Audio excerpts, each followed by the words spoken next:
Welcome back to another video. Thank you so much for being here. With your help and support, we're able to succeed in our mission to make mental health and psychology more accessible to everyone. So thank you. Now, let's continue. We all have to face rejection at one time or another.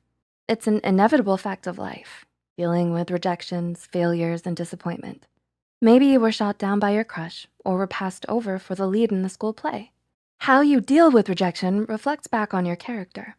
The way in which you choose to handle the less than ideal situations in life is important. Though it may be hard and your self-esteem may have taken a hit, there are healthy ways to cope with rejection. Here are 10 ways to do so. Number 1, accept the answer. Do you think you have a great idea for your group project, but the group leader shot you down too quickly? Or have you ever asked your crush out on a date and they said no?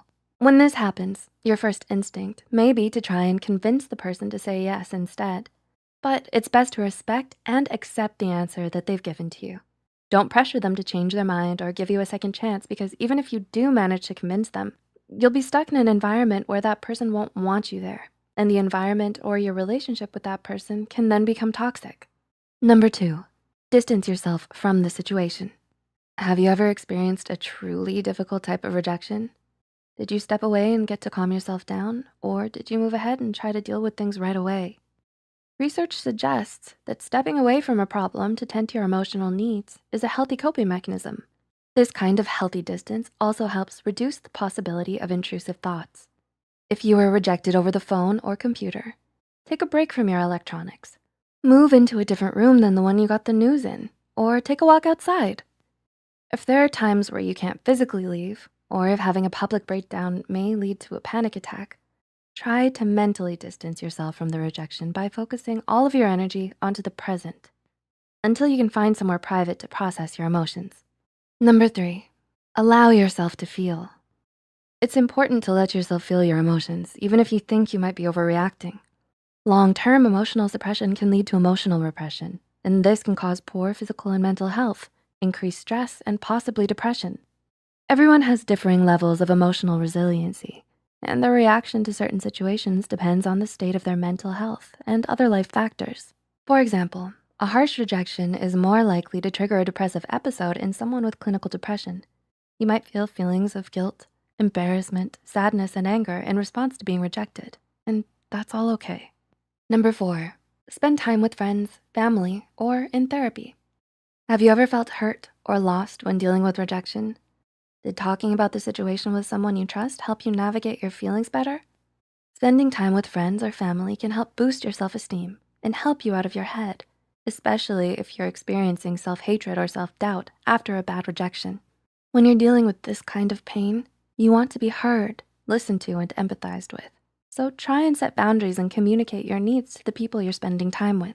Or if you're in therapy, talking with your therapist is also a great way to help process your feelings of rejection. Number 5, do something you love. Do you have a favorite instrument you like to play, or a favorite movie or TV series that you like to watch? Do you enjoy a nice walk around the neighborhood or on the beach? Doing something that you love can help distract you from the pain of rejection and helps remind you that your life has more value than just this recently missed opportunity. It's easy to equate your worth with your job, significant other, or your personal success. When you do something that brings you joy, it helps you focus on the other aspects of yourself. Revisit an old abandoned hobby or pick up a new one. If you need a break from a beloved hobby because it was related to the rejection, you can always try and do something similar instead. Like instead of playing the violin, you can simply listen to classical music. Number 6, practice self-care. Self-care is a great way to rebuild your self-confidence if your self-esteem has taken a hit due to rejection.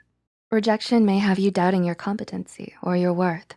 Self-care looks like different things depending on who you are. Self-care is often portrayed as cutesy, feel-good things like eating ice cream and taking a bubble bath. And while these feel-good things can certainly help, self-care also includes taking care of your body. Eat at regular times, drink plenty of water, and work out regularly to release feel-good endorphins. But if working out feels like too much for you right now, even something as small as getting out of bed and getting dressed for the day is still a good start. If you're someone who isn't affected by rejection, self-care can look like remembering to assess how you feel and making sure you are taking breaks from school or work when needed. Number 7, Work on yourself. Self-reflection usually immediately follows a rejection.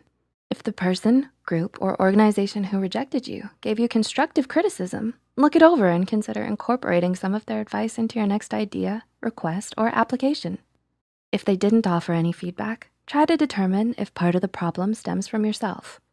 Perhaps you have a fear of failure and it got the best of you this time. Maybe you had a really good project idea, but you got so nervous during your presentation that you couldn't express it properly. Getting more comfortable in front of a crowd by practicing in front of your friends and family can help you with that.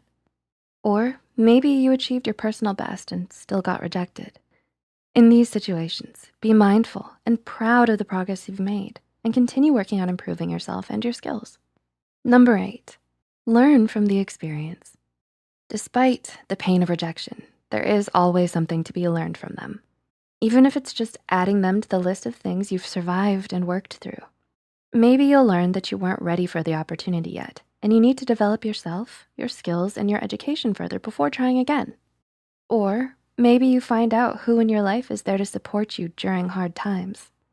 This way of dealing with rejection can be difficult because you associate good feelings with the person, job, or opportunity you lost, and it can be hard to be objective. But taking something away from that experience and growing from it is a good way to not let that rejection define your future. Number 9, put the rejection into context. While you shouldn't minimize your emotions over a rejection, it can help to put the event into context. Make a list of the things you lost with the opportunity. Then look at which of these things are unique to that situation and which ones can be found in other opportunities or from other sources. Think about the negatives of the opportunity you lost as well. Maybe you would have had to live in a city to take advantage of the lost opportunity, and now you're able to move closer to nature. All too often, we romanticize things we can't have and turn them into regrets. But taking time to debrief potentially traumatic events like rejections as they happen and reflecting on past rejections may help minimize future intrusive thoughts that can hold you back. And number 10, explore other opportunities. When you dwell over rejection, you miss out on new opportunities. Use your past rejections to fuel your search for new goals and experiences. After you've evaluated what you were hoping to get from the person or organization who rejected you, set aside a few minutes each day to research new opportunities. These new ventures may look very different from the ones you missed, and that's okay, as long as your needs are still being met. It's important to consider all the options moving forward and choose the one that's best for you. How do you cope with rejection? Do you think one of these ways mentioned in the video will help you deal with it? Not all of these ways may work out for you, since we all deal with different things differently. But developing healthy coping mechanisms and talking with trusted friends and family or seeing a therapist can really help you deal with rejection. Please like and share this video if it helped you and you think it could help someone else too.